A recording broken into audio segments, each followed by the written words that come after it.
NCP থেকে পদত্যাগ করছেন নাসির উদ্দিন পাটোয়ারি। 2 সপ্তাহ আগে দলের আহ্বায়ক এবং সদস্য সচিব বরাবর পদত্যাগপত্র জমা দেন তিনি। তবে দল এখনো তার পদত্যাগপত্র আনুষ্ঠানিকভাবে গ্রহণ করেনি। বিভিন্ন গণমাধ্যমে উঠে এসেছে এসব তথ্য, তবে জাতীয় নাগরিক পার্টি বলছে ভিন্ন কথা।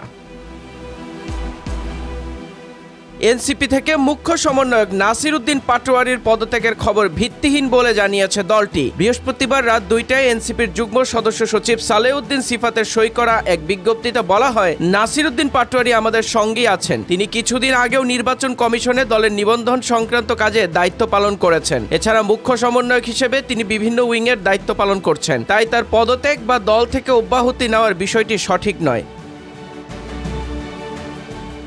এদিকে দলের সিনিয়র যুগ্ম মুখ্য সমন্বয়ক আব্দুল হান্নান মাসুদ তার ফেসবুক পোস্টে লিখেছেন, কনফার্ম করছি জাতীয় নাগরিক পার্টি এনসিপির মুখ্য সমন্বয়ক নাসির উদ্দিন পাটোয়ারির পদত্যাগের যে সংবাদ ছড়ানো হচ্ছে তা ছাড়া আর কিছুই না। এমন অসত্য ও ভিত্তিহীন খবরে তীব্র জানাচ্ছি। এর আগে মধ্যরাতে কয়েকটি গণমাধ্যম ও সামাজিক যোগাযোগ মাধ্যমে এনসিপির সূত্রের বরাত দিয়ে জানানো হয়, 2 সপ্তাহ আগে দলের আহ্বায়ক ও সদস্য সচিব বরাবর পদত্যাগপত্র জমা দেন নাসির উদ্দিন পাটোয়ারি। তবে তার পদত্যাগপত্র এখনো আনুষ্ঠানিকভাবে গ্রহণ করেনি দলের হাইকমান্ড।